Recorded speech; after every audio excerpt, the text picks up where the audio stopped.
Good morning, everyone. I am going to present this talk on bidirectional converters for battery energy storage systems in utility grids. I will talk about the concepts behind this particular class of converters, their applications, and certain aspects of the design of these converters.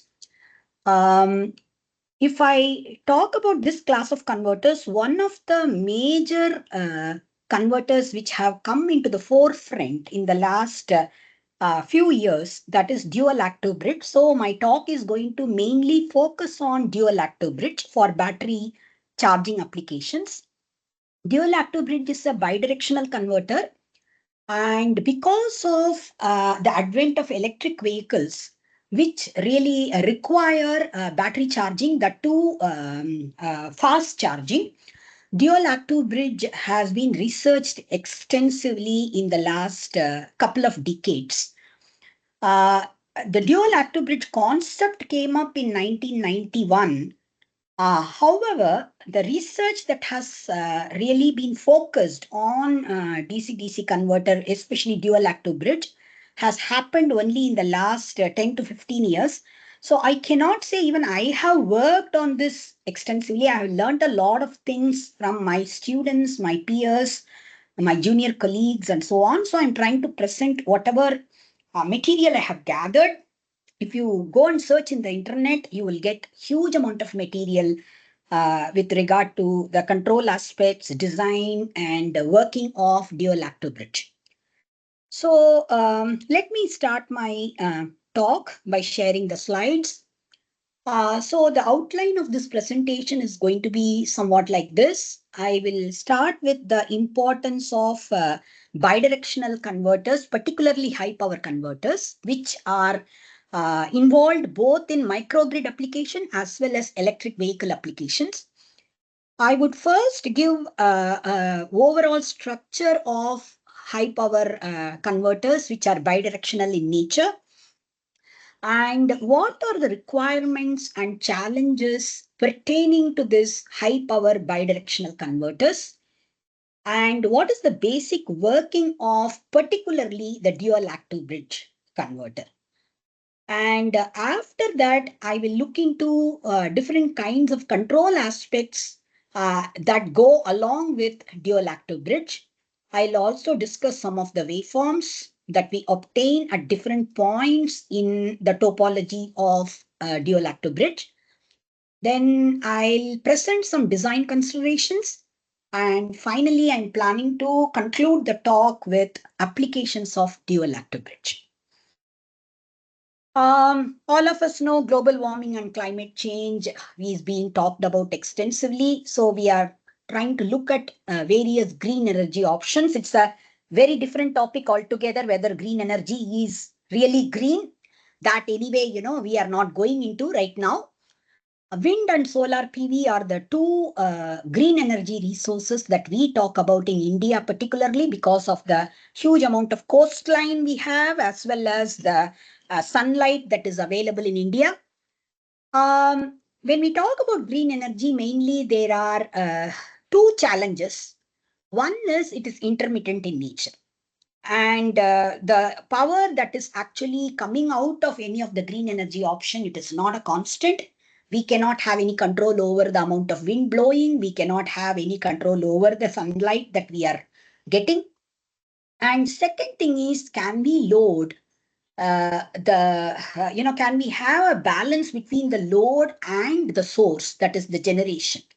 It is going to be impossible. That is the reason why we need generally battery energy storage system to go along with any of the green energy option.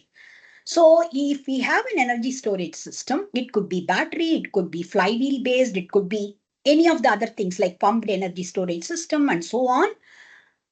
We are concentrating in this talk particularly about battery energy storage system. So if there is higher amount of generation, then the energy storage will store the electricity that is generated apart from supplying the load. If there is excess amount of load as compared to generation, then the battery is going to discharge through whatever is the bidirectional converter I have connected in the system, and it is going to supply the loads as well, apart from whatever green energy can supply to the load. Also, electric vehicles have a huge amount of batteries. And if we try to think of using the battery of an electric vehicle also to supply to the grid when the grid is having overload, under that condition, we say that is V to G, that is vehicle to grid. And similarly, when the grid is having electricity, sufficient electricity, and the vehicles need to be charged, this can happen in parking lots, for example, and it is already happening in some of the European countries like Denmark and some of the Scandinavian countries. It is happening. So this is another application where we may require bidirectional converters. So if I look at a system configuration where the bidirectional converters are used, you can see here, I have just made a very simplistic diagram. This is solar PV generation that is happening. This is wind power generation that is happening. Solar PV generally generates electricity in the form of DC. All of you know that. So it is a unidirectional power flow which is going to a DC to DC converter. This can work as a MPPT, that is maximum power point tracking converter, and it is feeding the electricity to the DC bus. And the DC bus generally is at a particular voltage, constant voltage. So DC to DC converter, apart from tracking maximum power, it will also ensure that the voltage of the solar PV output is matched with that of the DC bus. Then wind power system is going to generate electricity in the form of AC. It will be a variable frequency, variable magnitude AC that has to be converted into DC with the help of a DC to AC to DC converter, and that is also connected to the same DC bus. And I could have a battery energy storage system if it is like a islanded grid, or if it is going to be grid connected, main grid connected microgrid. In those cases, I can still have battery energy storage system. Here, I will have a bidirectional DC to DC converter. So our focus is mainly on this bidirectional DC to DC converter in this particular talk. So the power can flow from the DC bus through the bidirectional converter into battery energy storage system, or it can flow from battery energy storage system through the bidirectional converter into the DC bus. And here we will have a DC to AC inverter. It could be a single phase or three phase, depending upon whether our main grid is single phase grid or three phase grid. And DC to AC inverter is going to convert this into AC, which is at 50 hertz or 60 hertz, single phase or three phase, maybe 110 volts or 230 volts, and ultimately it will supply it to the loads as well as the grid. The inverter will also be a bidirectional converter if we are thinking of charging the battery from the grid, apart from charging it from solar PV or wind. And if we think of electric vehicle kind of option, there, if we are going to have regenerative example, we will have the inverter now working as a rectifier and feeding the DC back to the battery through a bidirectional converter. That is also a possibility. So what are all the requirements from expected of the BDC? One thing is the gain has to be quite high. You can see here in the previous diagram itself, this is the DC bus, which is also indirectly matching with the battery voltage. So the battery voltage is somewhat lower, whereas the DC bus voltage is somewhat higher. In that case, the bidirectional converter has to work as a boost converter in the direction when the power is flowing from battery to the DC bus. And it has to work like a buck converter when it is actually, the power is flowing from DC bus to the battery side. So the gain could be quite high. What we expect from the BDC could be quite high. Second thing is, we don't want any problem that happens either in the solar PV or in the battery or in the wind to affect the grid. And whatever problem happens in the grid to affect the battery, that is the reason why we would like to have isolation in the bidirectional DC-DC converter. So galvanic isolation is a must. And that may be in the form of transformer. Invariably, it will be in the form of a transformer. And we should be able to change the power flow direction from the battery into the grid or from the grid into the battery. So there should be seamless transition of power flow direction if I want it that way, definitely. And we should be able to adjust the gain of the bidirectional converter based on the battery voltage. Please note that the battery voltage is not going to be a constant. Depending upon the state of charge, the battery voltage will vary. For example, if it is a 12 volts battery, it can vary from anywhere between 10 volts to 14 volts, depending upon the state of charge. So we have to ensure that as per the voltage of the battery, the gain has to be adjustable. And what is coming out at the DC grid has to be a constant voltage no matter what. And ripple current that is coming out of the bidirectional converter, it should be really small, because the battery's life will be affected adversely if the ripple current that is going into the battery is going to be large. So that has to be taken care of. So the filtering action has to be really robust in the case of a bidirectional converter.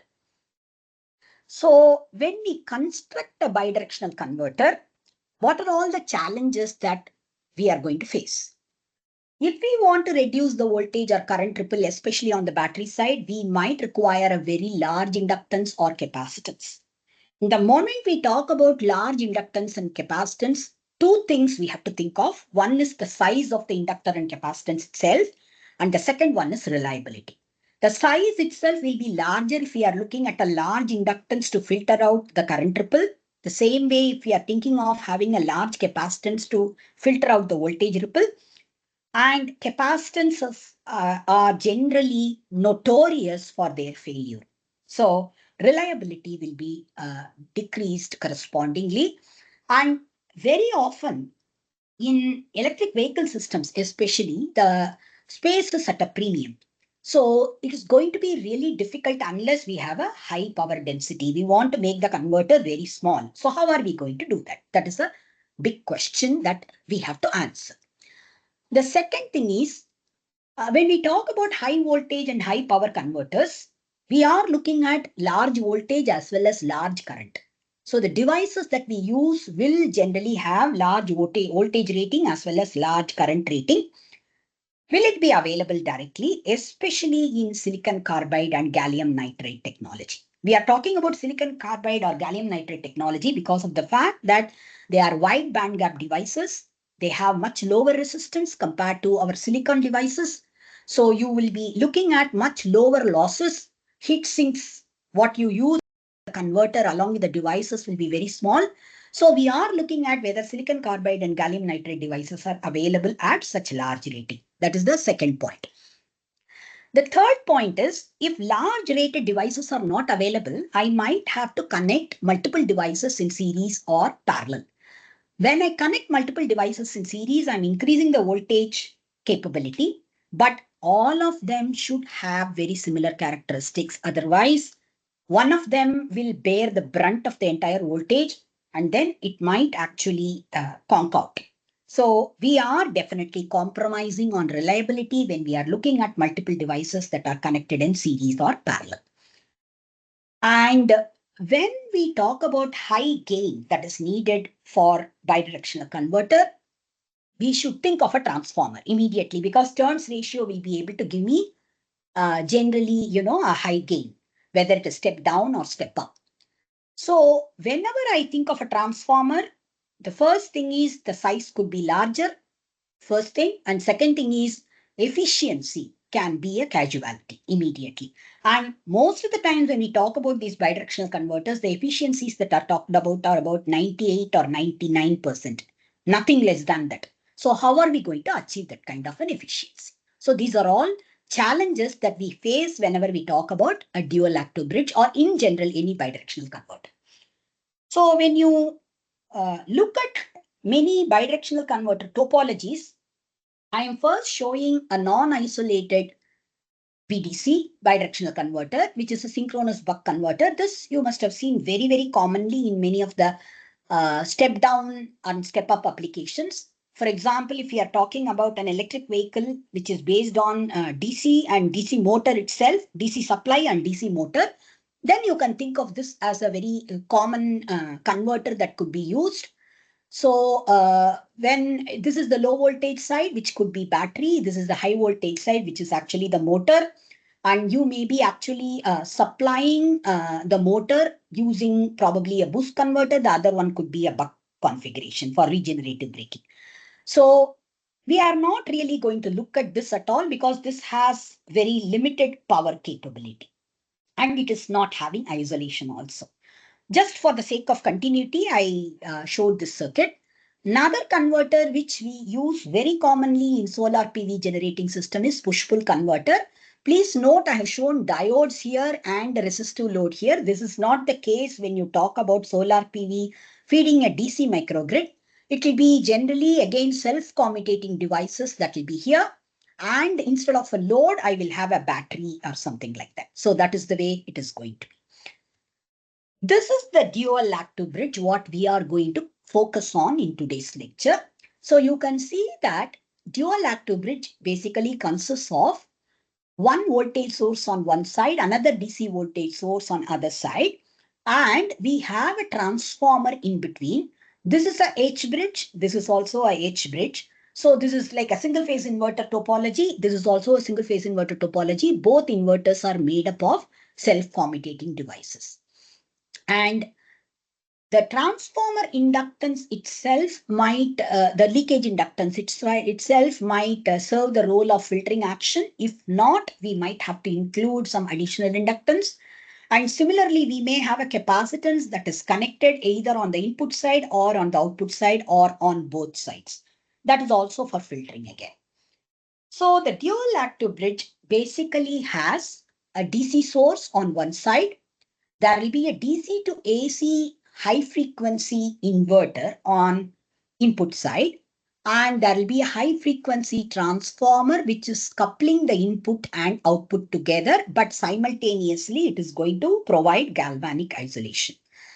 The secondary side of the transformer will also have an AC to DC converter. It cannot be made up of diode because we are talking about bidirectional capability, and that is the reason why we need to have self-commutating devices. And in the secondary side, there is a voltage source, V2. Now, it could be a voltage source or the load to which we want to supply this power. Now, the power flow can be enabled in either direction, and the magnitude of the power flow can be adjusted by some kind of control strategy. We will come to the control strategy within a short while. So the working principle is somewhat like this. The inverter basically converts, this inverter converts the DC source V1 into a corresponding AC here with the frequency decided by the inverter. So on one side of the transformer, you have one AC source, and in the other side of the transformer also, you have another AC source. So it is like transferring power between two AC sources. So it is like what happens in the grid actually. So you have a sending end voltage, you have a receiving end voltage. Generally, we are going to say that the receiving end voltage is lagging behind the sending end voltage by an angle delta.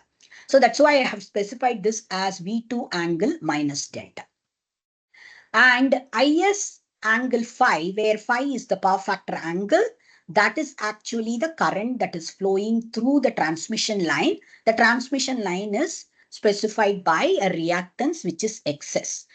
So when we are talking about what is the power transferred from V1 to V2, it should be V1 IS cos phi. I'm sorry about this. Cos phi should have come in the same line.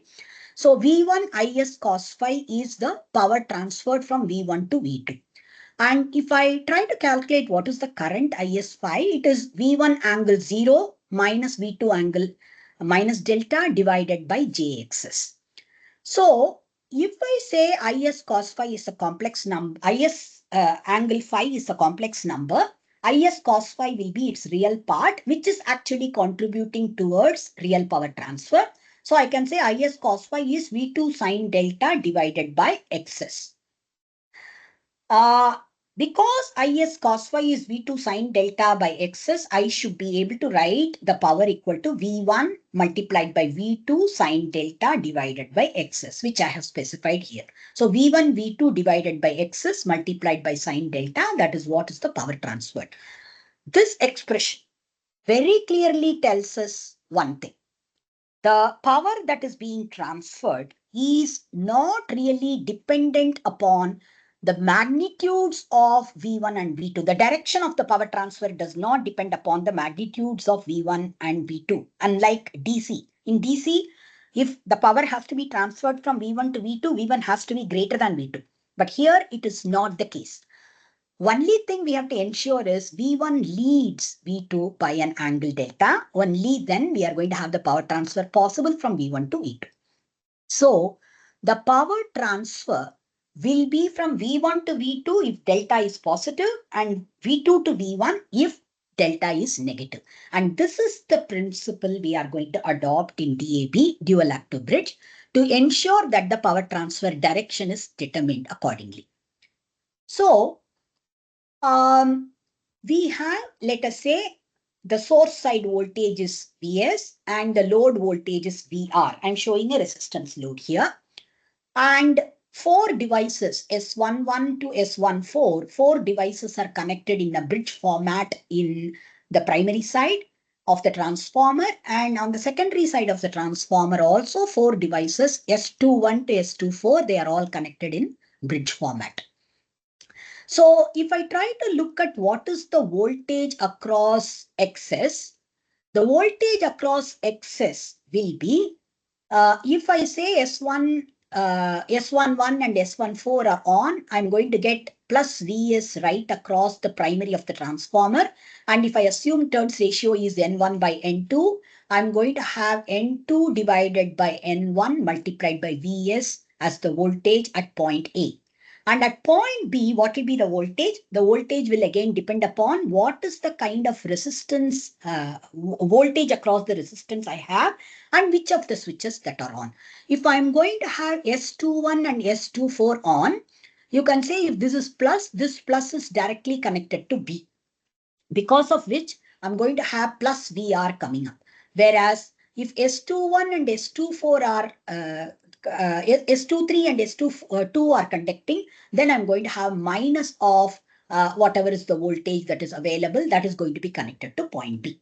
So I will have the voltage across the inductance determined by two things. Which are the two switches on in the primary converter? Which are the two switches on at the secondary converter? This is the one which is going to decide what is the voltage across the inductance. So the current through any inductance, L di by dt is V. We all know that. So the voltage across the inductance is indirectly going to decide in what way the current is going to be manifested in the inductance. So if I'm going to have the voltage across XS to be positive, then the current will be increasing. If the voltage across XS is negative, then the current is going to be decreasing. Okay. So one thing is, if we are going to have S11, S14 as well as S21, S24 fired at the same value, similar kind of value as far as the at the same time interval, then we are going to have the voltage that is coming out to be cancelling with each other. So there is no net energy stored across the inductance at all. There is no power transferred to the resistance load at all. So the dual active bridge focuses on phase shift between the primary side converter and the secondary side converter firing. Only if there is a phase shift, there can be power transfer between the primary converter and secondary converter, and hence power can be transferred from Vs to the load. So these are typically the waveforms what we have for the dual active bridge. So let us say I'm talking about S11 and S14 to be fired at some point. When I am firing S11 and S14, I'm going to get Vs across the primary of the transformer. So what comes at point A will be N2 divided by N1. If I say this is N2 number of turns and this is N1 number of turns, it will be N2 divided by N1 multiplied by Vs. At the same time, if I try to fire, let us say, S21 and S24, for example, in that case, I am going to have this voltage. If I call this voltage as VR, that is going to come up through S21 at this point. So the voltage will be N2 divided by N1 multiplied by Vs minus VR. Rather, if I fire these two, S23 and S22, it would be minus VR. So the difference in voltage will be N2 divided by N1 multiplied by Vs plus VR. So that is what I have shown in the waveform. You can see here is S11 and S14 being fired. Exactly 180 degrees away from that, it is S13 and S12 in the first converter itself. Whereas at this point, if you look at it, S21 and S24 are fired almost 5 angle later than where S11 and S14 are fired. So during this portion, you would see that minus VR is coming up as far as the point B in the inductance is concerned.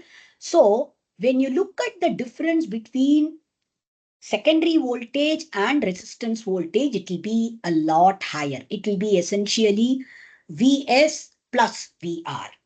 Whereas during this portion, it is going to be Vs minus VR, because at point B, it is going to be plus VR.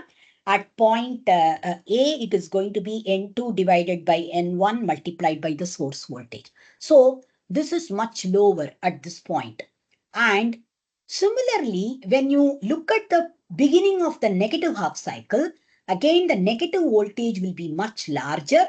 And during the rest of the period of the negative half cycle, the negative voltage is still there, but it is smaller. So we have distinctly two higher voltages coming up for a short period of 5 and two smaller voltages coming up during positive half cycle as well as negative half cycle during pi minus 5. That is the duration. So if I draw the inductance current, whenever I'm going to have a positive voltage, higher positive voltage, I would see a high rate of rise of current. Whenever I have a smaller positive voltage, I have a lower rate of rise of current. After that, again, I have a large negative voltage. So there is a higher fall of current, rate of fall of current. Then again, there is a lower rate of fall of current. So this is repeating itself. This is essentially the inductance current. So if I have the inductance current, whatever I had described in the previous slide, now what is going to be really the current through the load? That's what I have to look at. Let me go back to the circuit. If inductance current, what I am taking is from A to B, that is from left to right. If I am actually having S21 and S24 conducting, then I can say the current is going to flow like this and maybe flow through the diode and flow through the resistive load, and it will come back through this. So I can say the load current will be same as that of IXS current, the current flowing through the inductance, if these two switches are on. Instead, if I am going to have these two switches to be on, because please remember this is DC, it is not AC. So the current flow in resistance load is going to be only from top to bottom. It cannot be from bottom to top.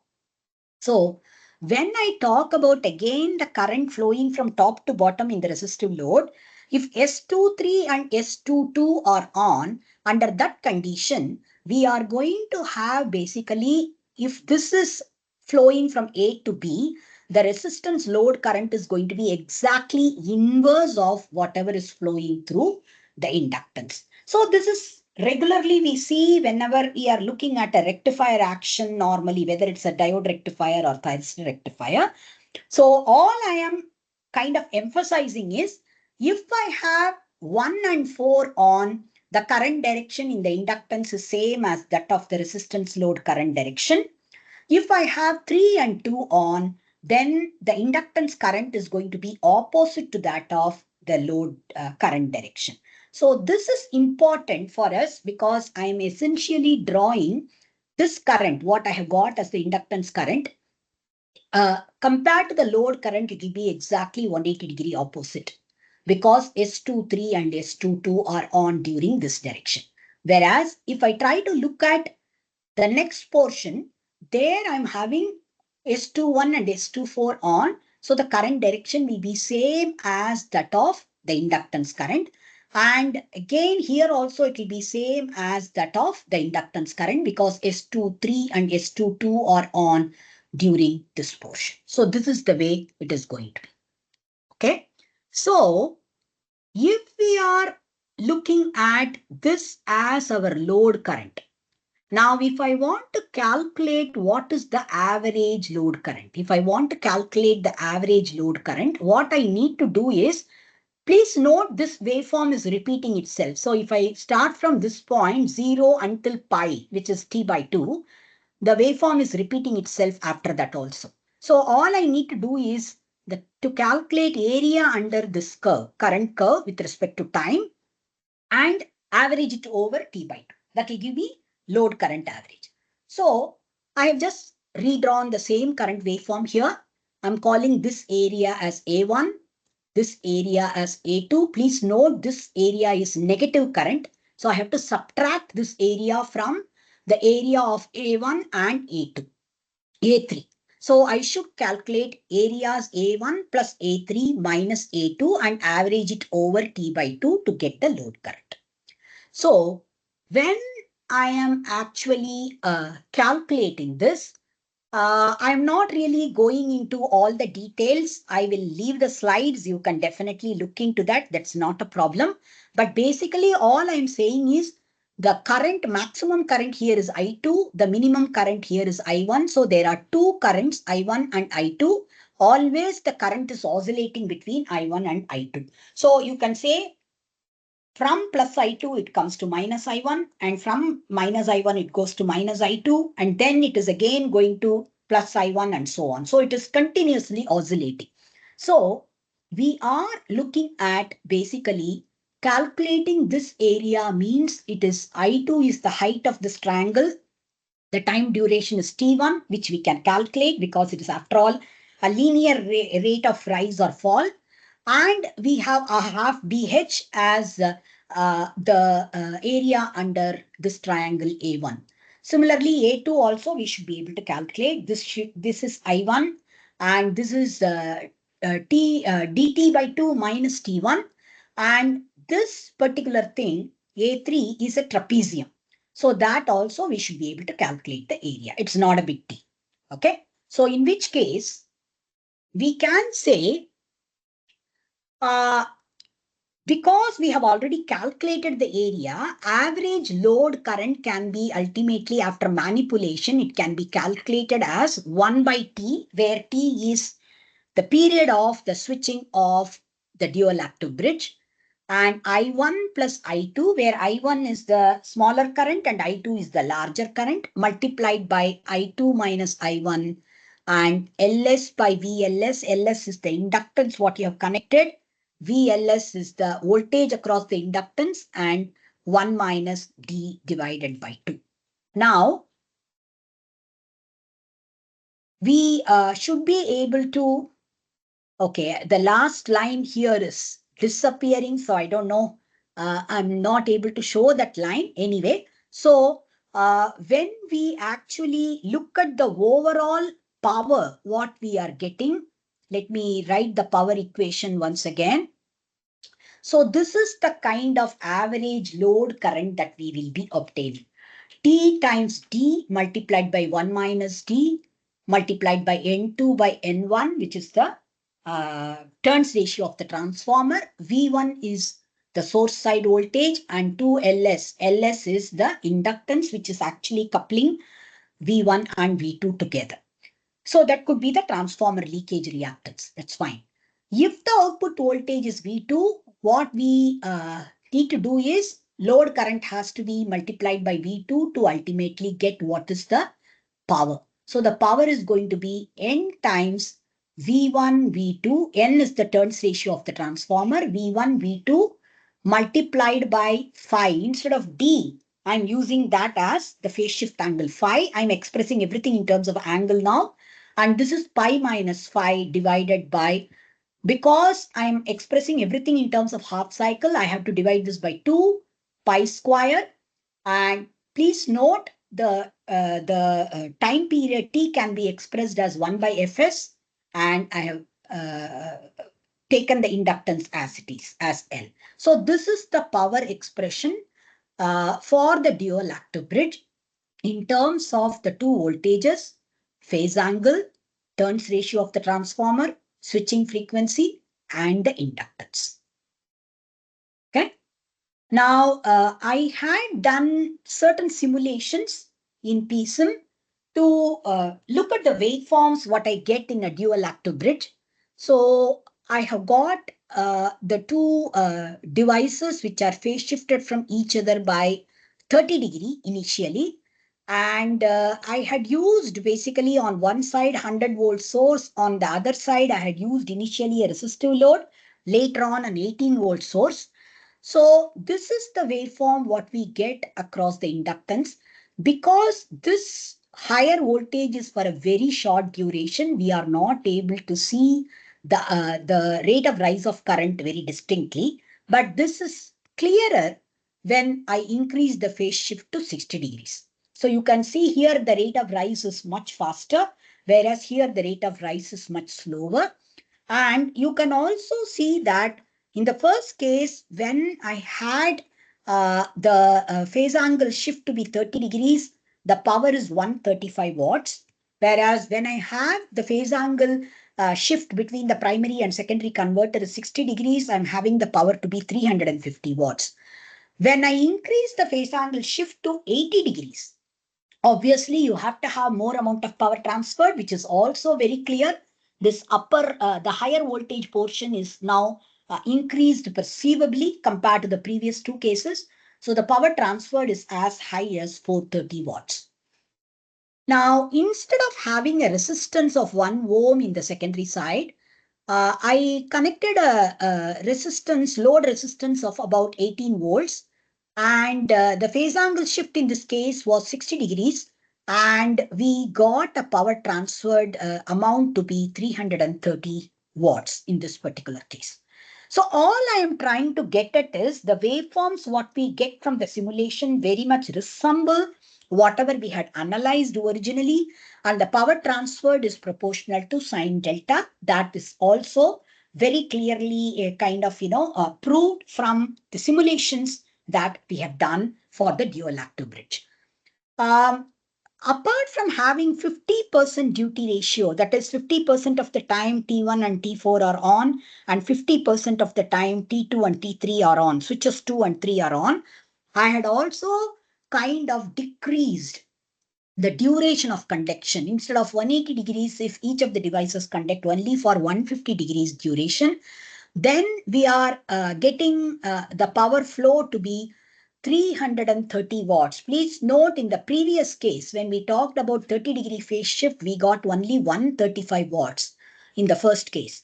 Whereas when we reduce the duration for which the devices conduct, actually it has increased to 330 watts.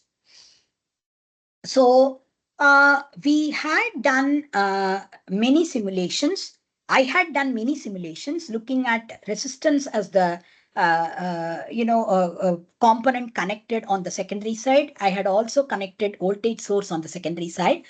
I wanted to check out whether the reverse power flow happens properly, for which again I made V1, which is 100 volts, lag behind V2, that is 18 volts by about 30 degrees. There also we were getting a power flow that is actually happening in the reverse direction, and that was also to the tune of about 330 watts. So in general, what I would say is the dual active bridge essentially looks at the power flow between two DC voltage sources, which can be controlled in multiple ways. It can be controlled either by having phase shift between converter 1 and converter 2, or apart from phase shift, you can also control the time duration for which each of the switches conduct, for either 50% of the duration or less than 50% of the duration. So you would be able to control the power flow in multiple ways. And there are really large number of research papers that are coming out on the control aspect of dual active bridge itself. So now coming to the design aspects, I had typically taken a converter which has been given in Texas Instruments application notes. What they had taken was having a power rating of about 10 kilowatt and 700 to 800 volts, which can be the output of a typical three-phase converter in Indian conditions. Because Indian condition, we have 440 volts as the line voltage. So the output voltage can be as high as 700 or 800 volts in a three-phase converter, especially if you are having power factor correction also, like a Vienna rectifier or Minnesota rectifier. And output voltage, which is meant for battery charging, the range is anywhere between 250 to 500 volts. This was the specification that was given. So from the voltages that are given and the power rating that are given, the maximum output current could be of the order of 26 amperes.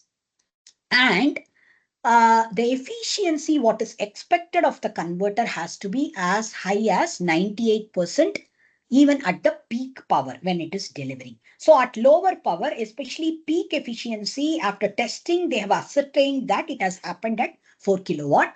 And voltage ripple at the output has to be less than 5%. So these are the specifications that are given.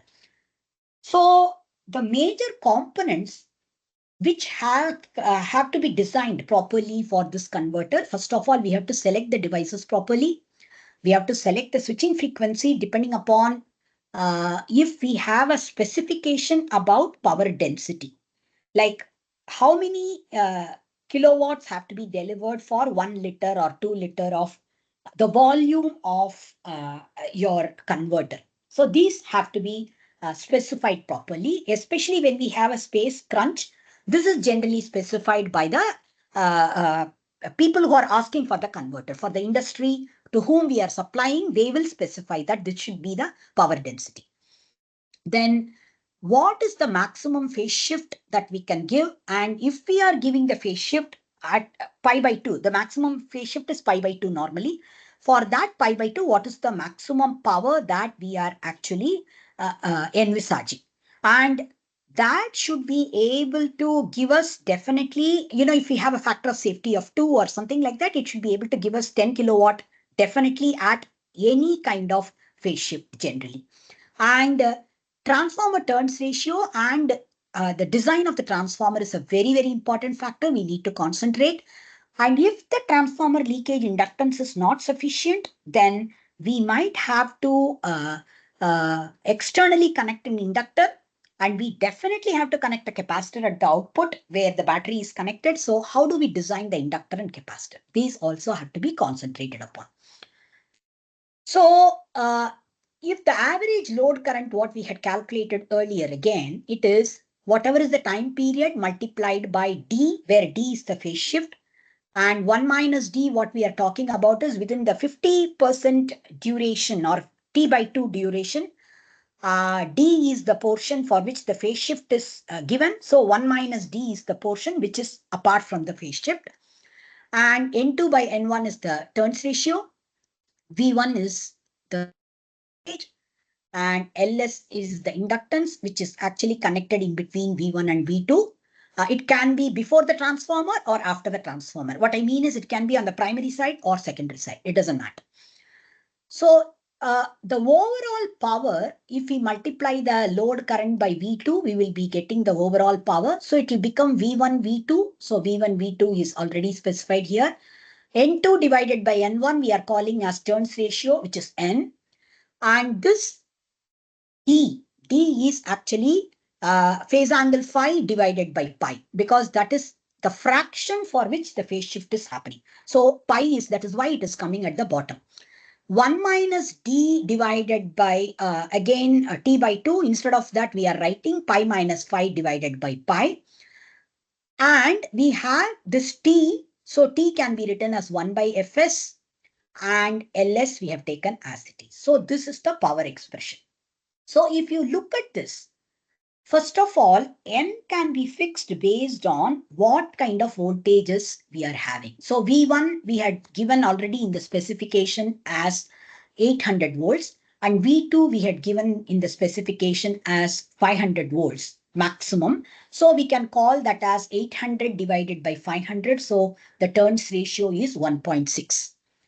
And the maximum power transfer occurs at pi by 2. So if we actually fix N, V1, V2 and phi as pi by 2, which is the maximum power transfer capability, under that condition, only two variables are in our hands. One is Fs, the other one is the inductance.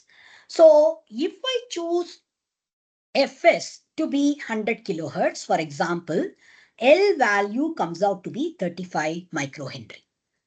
But on the whole, what we are actually looking at is operating this anywhere below 500 kilohertz, because whenever we use any ferrite material for the high frequency transformer, generally we tend to choose the frequency below 500 kilohertz, and we have to have the permeability as high as 2000 to 2500. Only then the size of the transformer will come within the space constraints, whatever is being specified. So the geometry and size of the core and the air gap, what we are choosing, and what is the ratio of core window, core cross-section to the window cross-section area, all these things decide ultimately what kind of power the transformer will be able to deliver. So to design an inductor which is corresponding to 35 microhenry, that is leakage inductor corresponding to 35 microhenry and 10 kilowatt power at 500 volts output and at 100 kilohertz switching frequency. When I actually searched, TDK is a very well-known company for ferrite core. When I tried to look at TDK, then it actually gave PQ3535.pdf as the document, which gives me the complete specifications of the core, which would be able to give me a leakage inductance of 35 microhenry. And it specified multiple core material along with what is the kind of the mutual inductance LM value, and it was also giving me the permeability value and core loss value. Because I had already decided 100 kilohertz as the switching frequency, I would definitely like to go with the high permeability material so that the transformer size will be smaller. So I chose this N95 core as the material that can be used for this particular transformer. In fact, you can look at multiple documentations that are available in the internet from TDK, Cosmoferrates, Allied Components International, Standex Electronics. All these things sell a lot of high frequency core material. Many of them give very helpful documentation for choosing the core for high frequency transformers. So from TDK, this PQ core, the cross section looks like this. And if you look at the plan, or this is the elevation view and this is the plan view of the transformer. And these are the different parameters of the core material. So what it is showing here is, this is magnetic circuit length, magnetic path length divided by area ratio. This is the magnetic circuit length and this is the area. And this is the overall volume, and you can see very clearly the weight is only 74 grams per set. If you look at only one set, and this is the way the core looks. The core is somewhat like this. So you can insert the winding here and close from the other side. So this is the core appearance actually. So when I took a winding factor of 0.37, that is essentially area occupied by the copper divided by total area of the core, cross-sectional area of the core. So that is 0.37. With that, when I calculated the reluctance came out to be about 221.5 ampere per Weber. With all these things, when I calculated ultimately what is the primary number of turns and what is the secondary number of turns, using the normal transformer equation, E equal to 4.445 F multiplied by number of turns. So that came out to be 59 for the primary, and for secondary it came out to be 37 number of turns. And for these number of turns, when I calculated actually the mutual inductance visualized from the primary side, it came out to be 15.71 millihenry. Now, primary and secondary currents ultimately determine what is the thickness of the wire that I have to choose for the primary and secondary copper coils. So 10 kVA, 10 kilowatt is the rating of the converter. With the factor of safety of 1.1, I have chosen 11 kVA as the maximum power. So 11 kVA divided by 800 volts, 13.75 amperes happens to be the primary current. And for that, if we are taking copper's current density, which is 3.8 ampere per millimeter square, we are getting 3.55 millimeter square as the thickness of the copper conductor, cross-section of the copper conductor that we need to have for the primary side. And for the secondary side, again, we can have 5.79 millimeter square as the thickness of the copper conductor that we need to use.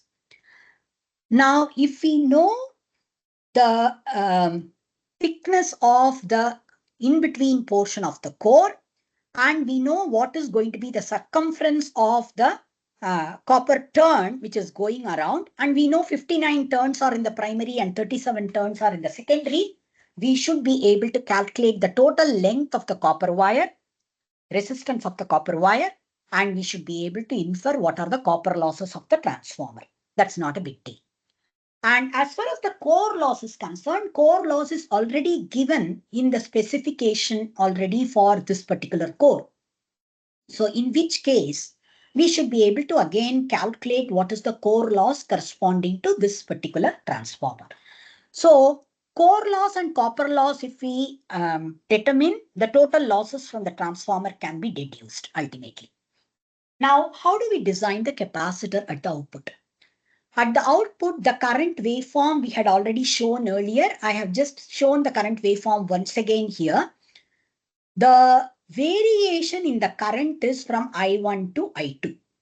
So the average current is going to lie somewhere here. The pink color waveform is the average current. So what we need to do is, if we want to limit this variation in the current, this is the duration during which our capacitor is going to accumulate charge. And this is the duration during which the capacitor is going to give back the charge. So we can calculate the area under this triangle, which will be delta Q, and delta Q will be equal to C times delta V naught, where delta V naught is the ripple in the voltage. So the output capacitor has to be calculated in such a manner that C output equal to delta Q divided by ripple. And the ripple cannot be more than 5%. That is the specification.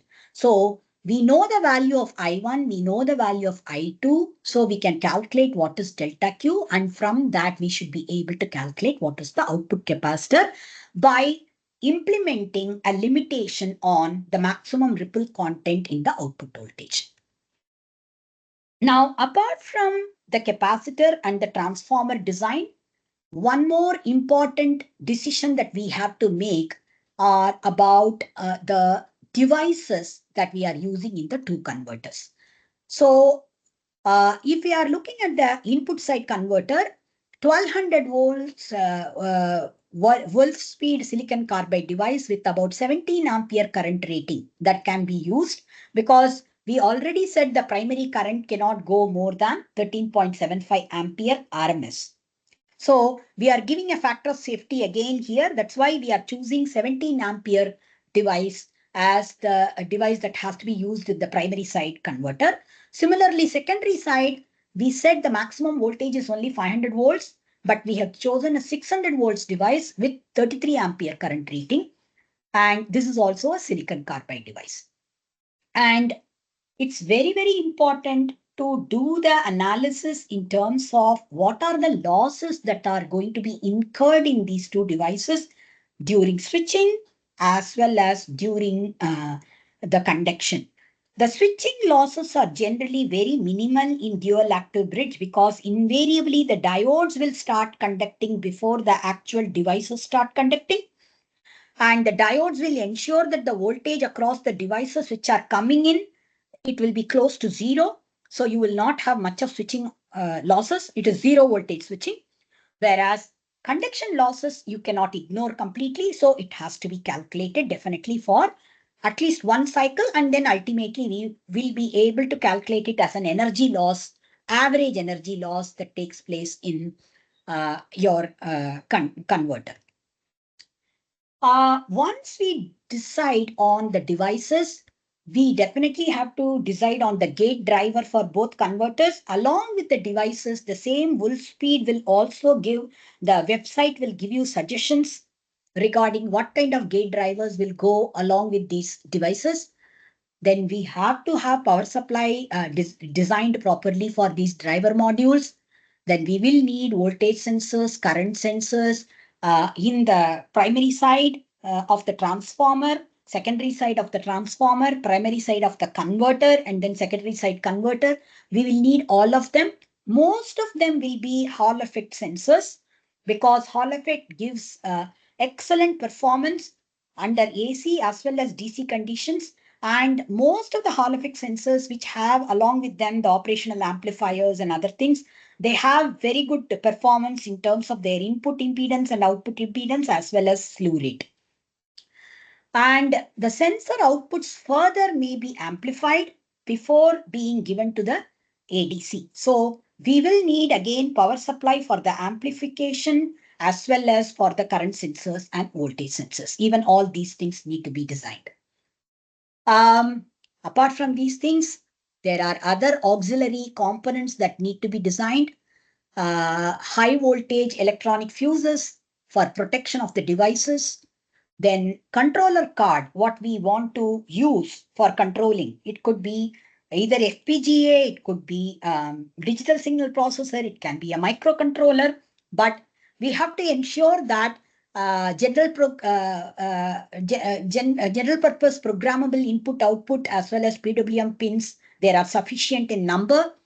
Then ADC is with sufficient number of channels as well as conversion speed. And the digital output, what comes, it could be 12 digit, it can be 8 digit, whatever. So how many bits are there in the ADC? Those things also matter because only then we will have accurate current and voltage information fed for the control loop. And the processor should have sufficient computational capability, especially we are looking at 100 kilohertz switching frequency. The entire calculation of either voltage, current, and phase shift adjustment, everything needs to be done within that one period time. That is 1 divided by 100 kilohertz. Within that duration, it should be done. And the operational amplifiers, what we use for amplification purposes, they should be with appropriate slew rate and input and output impedances. So having talked about the basic concepts and design of dual active bridge, let's quickly look at some of the applications. The application of dual active bridge is, it is really versatile. So it is applied in many applications, but I have taken mainly 5 applications here. One is DC fast charging stations. The second one is in microgrid. The third one is within the automobile itself, that is in electric vehicles, we may be using dual active bridge specifically for lighting and other auxiliaries. But if you look at it from lighting, we are not going to take back any energy. So in that sense, you cannot say you need bidirectional power flow here. But in certain auxiliaries, we may be requiring that also in electric vehicle. Powertrain modules, yes, because we are going to employ regenerative braking, we will need definitely powertrain modules in EVs or hybrid electric vehicles will definitely require dual active bridge. Then wireless charging applications, whenever we are going to charge the electric vehicles on the go, in those cases, dual active bridge is a prime candidate which is employed in those applications. So if you look at fast charging, it is definitely only off-board charging. It cannot be on-board charging. On-board charging is generally very, very slow. It takes anywhere between 8 to 10 hours or even more. So off-board charging, the major advantages are you don't have to provide this charger within the vehicle. So vehicle weight itself will be reduced. And you would have better protection for the battery and charging circuit, because generally the fast chargers are also equipped with a good BMS, battery management system. So the battery management system will be very capable of computing state of charge and state of health of the battery which is within the electric vehicle. So it will definitely provide adequate protection even during charging. And off-board chargers generally do not have any limitation on power capability. The power capability can be as high as 500 kilowatt, but only the battery will save only so many amperes of current it can take in. So because of which you have very, very small charging time. So it will be able to charge the battery very quickly. But disadvantages are there. One is whenever you're talking about off-board charging, you can only charge the vehicle in a particular charging station. So it may not be present, omnipresent, literally. It's unlike our gas stations, which are present in most of the areas all over India. Whereas, and the charging stations, actually, as of now, there are only 3,500 all over India. So it's going to be really difficult to find one if you want to charge your car. The second thing is it's definitely costlier compared to what you do at home. So there are different charging levels that are available. One is level 1 charging, which is only between 1 to 2 kilowatt. It is extremely slow charging. So it can take anywhere between 22 to 40 hours. If we are talking about, for example, 40 kilowatt hour battery, even at 2 kilowatt charging, it will take 20 hours. So it's not going to be easy. Level 2, it is anywhere between 3 to 20 kilowatt. So it can do anywhere between 7 to 12 hours. Both these are onboard chargers generally. Level 3 onwards, everything is off-board charger. So in level 3, for example, this is a fast DC charger, which can actually be acting anywhere between 24 to delivering anywhere between 24 to 360 kilowatt. Some of them actually are categorized as level 3 and level 4 separately. Level 3 may be anywhere between 24 to 50 kilowatt at 500 volts, whereas level 4 can be as high as 350 kilowatt at 800 volts. And this is the charger which we talk about, which can charge the complete battery within a matter of maybe 15 or 20 minutes easily. So these are again visually showing per hour, how much of range can be offered by the electric vehicle. For example, if it is level 1 charge, within 1 hour, it can charge to the tune of only 3 to 5 miles distance. The battery can give only about 3 to 5 miles of mobility when it is charged for an hour with the level 1 charger. Whereas with level 2 charger, it can give anywhere between 10 to 20 miles. Whereas in the case of DC fast charger, it can be as high as 80% of charge, which is about you can say 200 to 300 miles can be given within 20 to 30 minutes of charging by the battery. So the fast charging stations look somewhat like this. From three-phase AC grid, you take the power source, and then there will be an input filter. There will be, first of all, an AC to DC converter, and there will be the high frequency isolation DC to DC converter stage, which is actually your dual active bridge. Then at the output, again, there will be output filter, which is ultimately taking it to the battery. So here the L and C, what I have shown, it is away from the dual active bridge. So whatever I showed as C out, that is output capacitor design and the inductor design, this can be done separately if we are looking at electric vehicle supply equipment. This actually is essentially the component which is minimizing the ripples in the output voltage as well as output current which is going into the battery. So in general, for DC charging stations, the major application of dual active bridge comes in regulating the output voltage before it goes to the battery. So the AC to DC converter stage could be common for multiple dual active grids if we are having multiple charging units in the same charging station. So this may be a common converter for all these dual active bridges independently.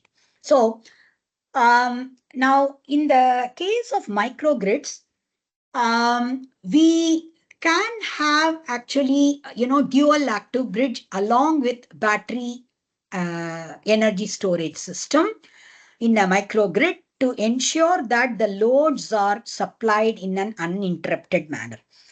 The major advantages of microgrid are actually listed here.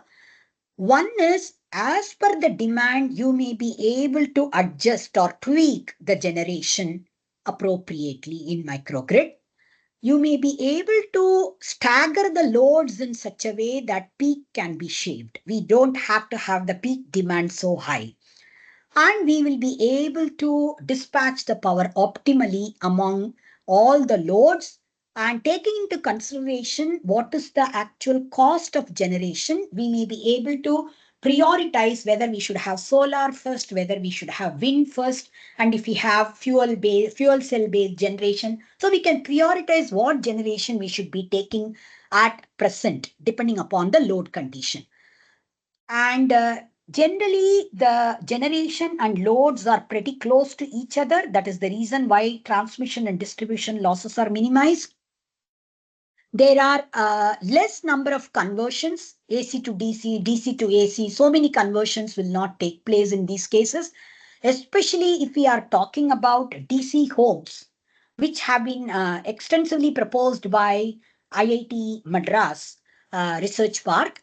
So DC homes, what they propose are generally working at 48 volts DC. So it is lower voltage, it is safer as well. So it will be more efficient as well. And if we are talking about green energy, then it will be environmentally friendly. But the disadvantages of microgrid technology in general, there will be very high cost initially because we are talking about wind, solar, everything being installed afresh. And then we are also talking about battery energy storage system, which is also costly. As of now, there is no standardization for microgrid, and regulatory mechanisms are not in place as of now. And scalability is a big problem. We can probably make it for, a few kilowatts or tens of kilowatts. Can we really make it for megawatts level? It is kind of difficult to say as of now. And currently, the technical capability is pretty limited. If you look at electricity board, the personnel who are employed, most of them are not technically very capable. They are still able to handle maintaining and repairing any equipment that goes down in the regular grid. But that may not be the case if you look at microgrid, because many of them are power electronic based equipment, and we have not got enough skilled personnel for handling power electronic equipment.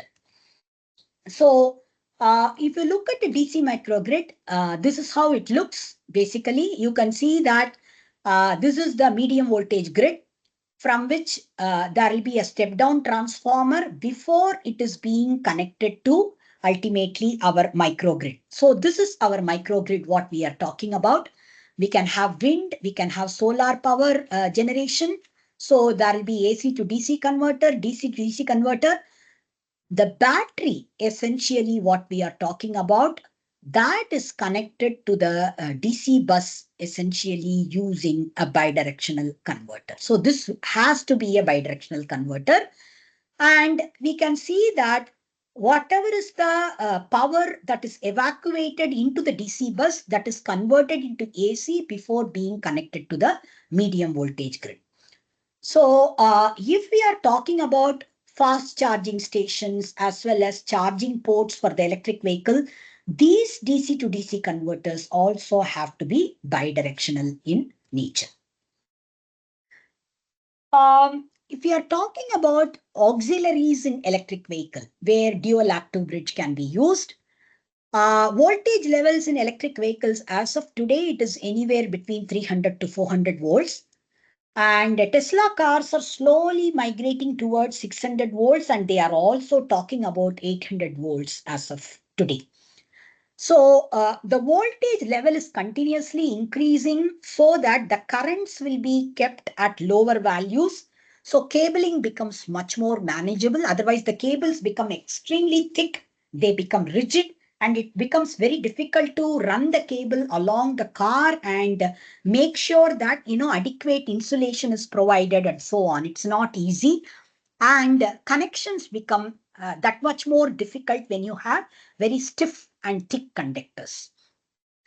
Generally, for lighting and power steering, we use only unidirectional DC-DC converters. In those cases, you don't look at any dual active bridge or synchronous buck converter either. But when we talk about hybrid electric vehicle, whenever we want to start the engine, the converter, what we use there generally for cranking up initially the engine, those could be bidirectional converters. And especially when we talk about regenerative braking, it has to be a bidirectional converter. It cannot be the other way around at all. It cannot be unidirectional. And many of them are used with resonance switching to ensure that switching losses are minimized. And we normally operate this at extremely high frequency, even greater than 100 kilohertz, so that for resonance switching, normally L and C will be used. So L and C sizes can be reduced drastically if we are using high frequency switching. And FPGAs are commonly going along with these converters and control, because FPGAs are capable of computing at a very, very fast rate, and it is suitable for this kind of high frequency converters. So this is a typical diagram I have taken from an automobile website for an hybrid electric vehicle. So you can see that there is engine as well as motor. And in fact, the engine itself can be connected to a generator, which will be actually generating some amount of electricity if the battery runs out. That is also possible. Otherwise, normally, as long as the battery is alive, you would make the vehicle run only with the help of the battery. Once that battery power decreases, at that point, the engine is going to take over. And whenever you're braking, during that time, what is going to happen is there has to be, if it is possible to run a generator along with this, or if the motor is coupled to the same shaft, then the motor will act like a generator and charge the battery. So you will require basically a DC to DC converter, which is a bidirectional converter, along with the battery for regenerative braking purposes and for feeding some of the auxiliaries as well, and for cranking up the initial when you want to start the engine as well. So there are other auxiliaries that are used for example, power steering or cooling of the engine, or heating, ventilating, and air conditioning system, all of them do have many power converters, but none of them are going to be bidirectional. Only bidirectional converter we normally see here mainly is the DC to DC converter along with the battery. And the AC to DC converter, if at all we use for the motor, that will also be bidirectional for sure. So I had already explained this along with the diagram, but the same thing holds good when you talk about a powertrain module in electric vehicle. This is typically the arrangement in a simple electric vehicle. You have a battery charging circuit, you have a battery pack. From the battery pack, you have a DC to DC converter, which will convert the voltage level from the battery to an appropriate voltage magnitude when it is actually being connected to the DC to AC inverter. So the inverter might require as high as 350 or 380 volts, whereas the battery may be available only for 220 volts. So there will be a step-up converter which will be sitting here. And whenever we are doing braking of the motor, so the vehicle is braked, at that point, the motor will start working as a generator. So this DC to AC inverter will work as a rectifier. It will feed back the power to the DC to DC converter. And this DC to DC converter will work as a buck converter and feed back the power to the battery pack. So the regeneration demands basically that this DC to DC converter has to be a bidirectional one.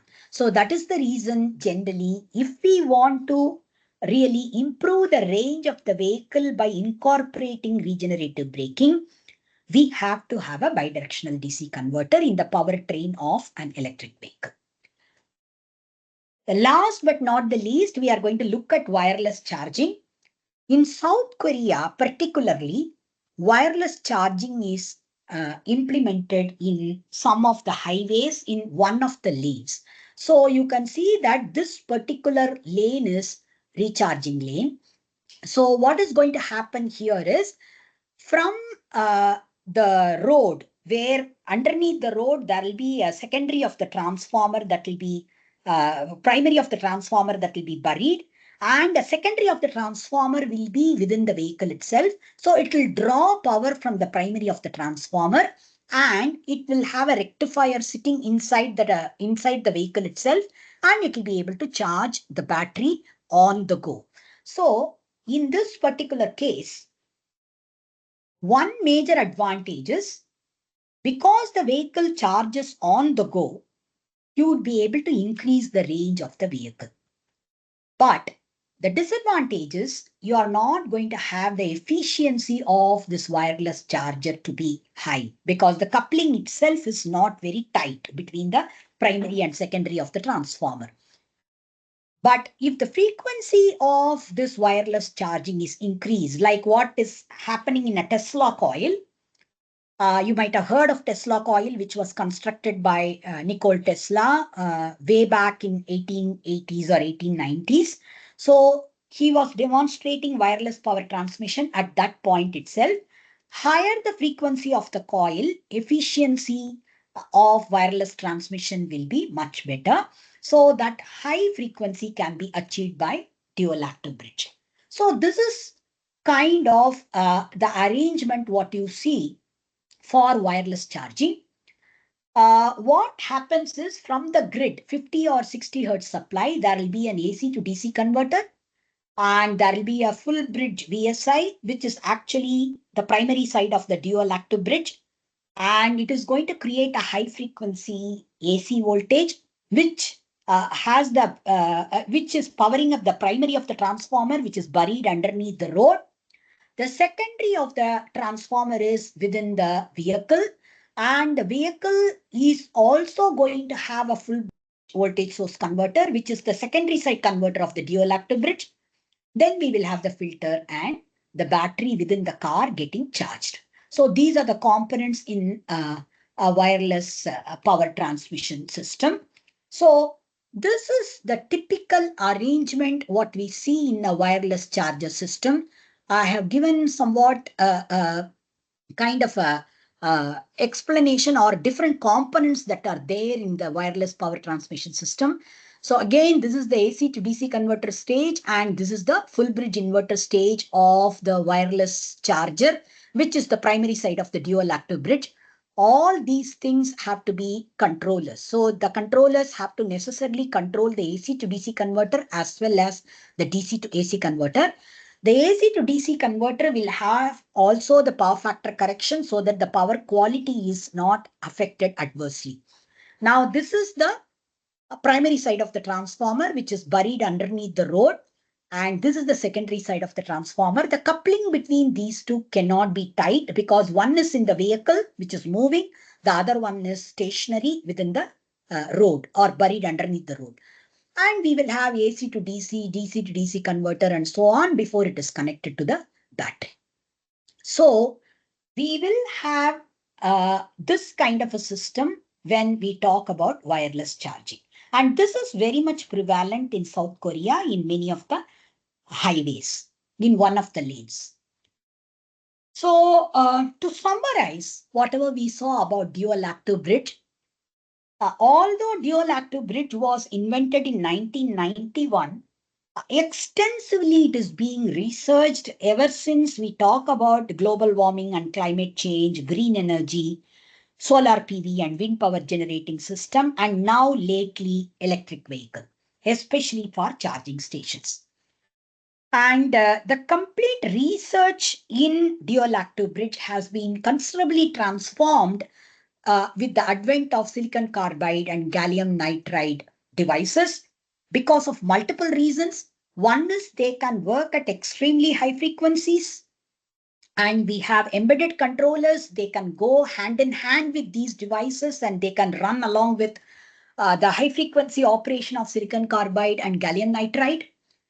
And also the losses in silicon carbide and gallium nitride devices are very, very low, because of which the heat sinks, the sizes are decreased. So the power density of these converters have increased tremendously. So the space demand for these converters again that has come down drastically.